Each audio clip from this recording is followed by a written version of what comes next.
बिल्कुल जूली, तो देखिए मैसिव जीत, मैसिव विक्ट्री इसे कहा जाएगा, क्योंकि अब जो मार्जिन है वो मार्जिन भी बढ़ता हुआ लगातार, और अब इस सवाल का जवाब भी मिल चुका है कि विधानसभा में कौन बनाने जा रहा है सरकार, विपक्ष की भूमिका किसकी होगी। लेकिन अब तो एक बड़ा सवाल ये सामने आता है कि भाई नेता प्रतिपक्ष कौन बनेगा। लेकिन इस बीच एक खबर ये भी कि संजय सरावगी ने अपनी सीट से जीत हासिल कर ली है।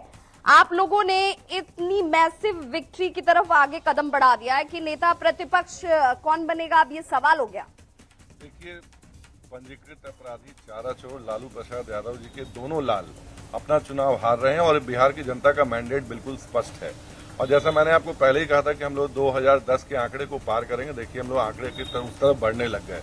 और एक कहा जाता है, कहावत है, हिस्ट्री रिपीट इटसेल्फ। 2010 में उसी राघोपुर से आदरणीय राबड़ी देवी हारी थी और तेजस्वी यादव जी भी अपनी बिल्कुल मतलब ये 2025 में तेजस्वी अपनी सीट लूज करेंगे यहाँ इस राघोपुर से।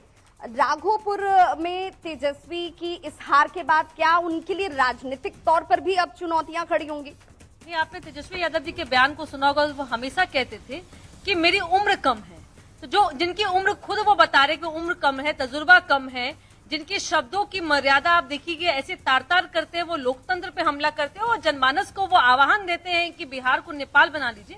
तो बिहार की जनता समझ रही है कि आप उस लायक नहीं है कि आप नेता प्रतिपक्ष भी बन सकते हैं। और आज तो इनके गठबंधन का स्थिति भी देखिए, वो समय भी याद कीजिए जब इनको लग रहा था कि इनके गठबंधन की चीजें जो फ्रेंडली फाइट है वो 10 सीटों पे नहीं थी, एक्चुअली में फाइट थी। वो अभी भी उनके जो गठबंधन नामात्र की गठबंधन थी, उन्होंने किसी को पूछा नहीं।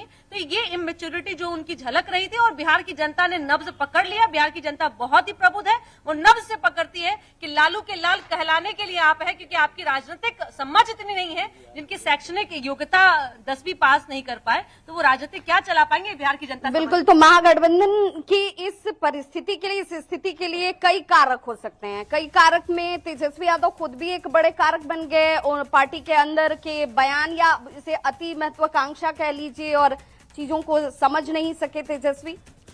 देखिए, तेजस्वी यादव को अब यह समझ में आ रहा होगा कि राजनीति जो है वह behind the schedule, according to script नहीं की जा सकती है। राजनीति में अगर आप है तो आपको जनता के नब्ज को समझना पड़ेगा। लगातार यात्रा में सिर्फ अपनी बात कहिएगा, जनमानस में क्या चल रहा है, जनता क्या सोच रही है, उनकी जरूरतें क्या हैं। तेजस्वी यादव तो बिहार के मुद्दों तक को ठीक से नहीं समझ सके। और राहुल गांधी जो बाकी कोर कसर था वो यहाँ आके पूरी कर दी है। और राहुल गांधी की यात्रा का कोई असर पड़ा नहीं, क्योंकि आंकड़े तो ऐसे ही हैं। असित जी, आप तो मुझे लगता है कि अदर से भी ज्यादा खराब स्थिति में पहुंच गए।